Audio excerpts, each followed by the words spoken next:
ஒரு ஊரில் மிகப்பெரிய பணக்காரர் ஒருத்தர் இருக்கார். பணக்காரோட பையன் வந்து பிஸ்னஸ் எப்படியாவது மிகப்பெரிய கடலாக மாற்றணும், பிஸ்னஸில் நம்ம பெரிய புலின்னு சொல்லி காமிக்கணும், நம்ம ஒரு கடின உழைப்பாளியாக மாறணும், இப்போ இருக்க பணத்தை 100 மடங்காக மாற்றணும் அப்படிங்கிற ஒரு எந்த விதமான எண்ணமும் கிடையாது. அப்பா சம்பாதிக்கிறாரு, டைம் டேபிள் போட்டு அதை எப்படி செலவு பண்ணலாம் அப்படிங்கிற மாதிரி ஒரு சூப்பரான ஒரு பையன், ரொம்ப சோம்பேறியான ஒரு பையனும் கூட. இதை பார்த்து அவங்க அப்பா காண்டாகிறாரு. ஏன்னா நம்ம சம்பாதிக்கிறோம், இப்போ அப்படியே உட்காந்துக்கிட்டே சாப்பிட்டா எத்தனை நாளைக்கு வரப்போகுது அந்த பணம், இவனையும் வந்து நல்லா உழைப்பாளியாக மாற்றணும் அப்படின்னு சொல்லிட்டு இவர் என்ன பண்ணுறாரு அப்படின்னா, ஃப்ரெண்டுக்கிட்ட அமுச்சு விட்றாரு. இந்த மாதிரி வேலைக்கு வச்சுக்கோடா, 1 மாதம் கழித்து அவனை திருப்பி அமுச்சு விட்டா போதும் அப்படிங்கிற மாதிரி சொல்கிறாரு. பையன்கிட்ட என்ன சொல்கிறாருன்னா, நீ போய் ஒரு தங்க காயினை வரும்போது நீ வாங்கிட்டு வந்துடணும் அப்படின்னு சொல்கிறாப்புல. இவனும் வேலைக்கு போகிறான், அங்கே போய் எந்த வேலையும் செய்யலை, இதே மாதிரி தான் படுத்து தூங்கி எந்திரிச்சு வரான். அந்தோடனே அவன் ஃப்ரெண்டு இல்லையா, அதனால் ஒரு காயினை கொடுத்து அமுச்சு விட்றான். இவன் கொண்டாந்து அப்பாட்ட கொடுத்தோன்னா தூக்கி எய்யறாப்புல அந்த காயினை. எஞ்சோடனே இவன் என்ன பைத்தியக்காரனாக இருப்பானோ, நம்மளை காயினை வாங்கிட்டு வர சொல்கிறான், இவன் பாட்டுக்கு தூக்கி எய்யறான். பைத்தியம் லூசு பிடிச்சிச்சு அந்த ஆளுக்கு அப்படின்னு சொல்லிட்டு அவன் பாட்டுக்கு எந்த விதமான ரியாக்ஷனும் இல்லை, எஞ்சிட்டு போ அப்படிங்கிற மாதிரி இவன் போயிடுறான் ரூமுக்கு. அடுத்ததாக என்ன பண்ணுறான், 2வது ஃப்ரெண்டுக்கிட்ட அனுப்பிச்சி விட்றான். அவன்கிட்ட 6 மாதம் வந்துட்டு 2 காயினை வாங்கிட்டு வரணும் நீங்கள் அப்படின்னு சொல்கிறான். இவனும் போகிறான், 6 மாதம் நல்லா ஜம்முன்னு நல்லா படுத்து தூங்கிட்டு எந்த விதமான வேலையும் செய்யாமல் காயினை கொண்டாந்து கொடுத்தோன்னா அவர் 2 காயினையும் தூக்கி விசிறி அடிக்கிறாரு. அதை பார்த்தோன்னா இவனுக்கு பைத்தியம் கன்ஃபார்மு, கீழ்ப்பாக்கத்துக்கு ஃபோன் பண்ணிட வேண்டியதான் அப்படின்னு சொல்லிட்டு இவன் பாட்டுக்கு இவன் ரூமுக்கு போயிடுறான். எந்த விதமான ரியாக்ஷனும் இல்லை. இவன் என்ன நினைக்கிறாரு, அப்பா என்ன நினைக்கிறாருன்னா, ஃப்ரெண்டுக்கிட்ட அமுச்சு விட்றதுனால தான் இவனுங்க வேலையே வைக்காமல் காயினை மட்டும் கொடுத்து விட்றானுங்க.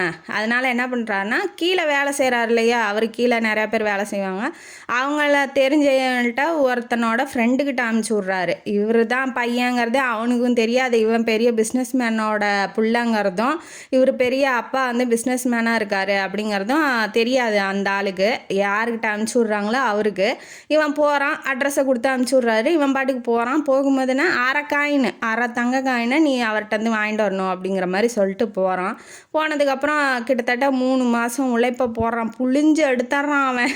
என்னடா அவனுக்கு படுக்க எந்திரான் மேலேன்னு தலையிலே தட்டி வேலை வாங்குறாரு. அவனுக்கா முடியல, ஐயோ நான் என்னடா பாவம் பண்ணேன், பணக்கார வீட்டில் பிறந்தது தான் நான் பாவமானேன். அவன் பாட்டுக்கு என்ன பண்ணுனே ஒன்றும் புரியல அவனுக்கு.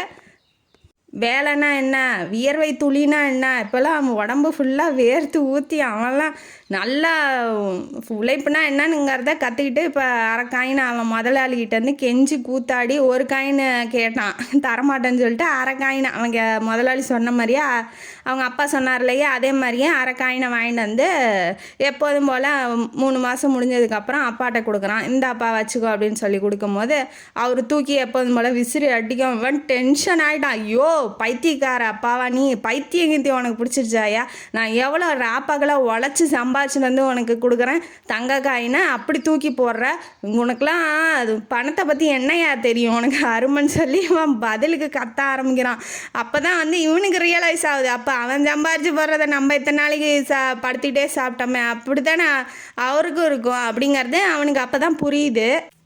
வாழ்க்கையில் எதுவுமே ஈஸியாக கிடச்சிட்டா அதோட வேல்யூ என்ன, அதோட மதிப்பு என்னன்னு நமக்கு தெரியாது இல்லையா. அப்பா சம்பாதிக்கிறாரு, பணம் இருக்குது, இவ்வளோ பணம் இருக்குது, நம்ம செலவு பண்ணுற வரைக்கும் அதோட வர்றது எப்படின்னு தெரியாமல் நம்ம செலவு பண்ணுற வரைக்கும் பணத்தோட அருமை நமக்கு தெரியாது. இல்லாதப்ப அதை கஷ்டப்பட்டு 1 ரூபா 2 ரூபா சம்பாரித்து 150 சேர்த்து வச்சு அதை வந்து செலவு பண்ணும் போது இருக்கிற கஷ்டம் வந்து இப்படி ஃப்ரீயாக வர்றதில் தெரியாது இல்லையா. இப்போ பணம்னா என்ன, வேலைனா என்ன, உழைப்புனா என்ன, எப்படி பணம் வரும், அதை எப்படி சம்பாரித்து காப்பாற்றணும் அப்படிங்கிறதெல்லாம் கற்றுக்கிட்டு வந்துட்டான் இல்லையா. அதனால் பணத்தோட வேல்யூ என்னன்னு அவனுக்கு தெரிஞ்சிடுச்சு. இதே மாதிரி தான் வாழ்க்கையிலையும் நமக்கு, ஐயோ இந்த கஷ்டம் நமக்கு தான் வருது, அந்த கஷ்டம் நமக்கு தான் வருது, ஐயோ ஏன்டா இப்படி கடவுள் நம்மளை சோதிக்கிறான், நம்ம எதை தொட்டாலும் விளங்காது, நம்ம போனால் வந்து அது உருப்படாது அப்படின்னு நினைக்காதீங்க. அது விளங்காமல் உருப்படாமல் இருக்கிறதுனால தான் நீங்கள் ஓடிக்கிட்டே இருக்கிறீங்களே ஒழிஞ்சு, எல்லாமே கிடச்சிட்டு வாழ்க்கையில் எல்லாமே கிடச்சிட்டா நம்ம ஒரே தாவலே சோம்பேறி மாதிரி ஆயிடுவோம், எந்த விதமான செயலையும் ஈடுபடாமல்.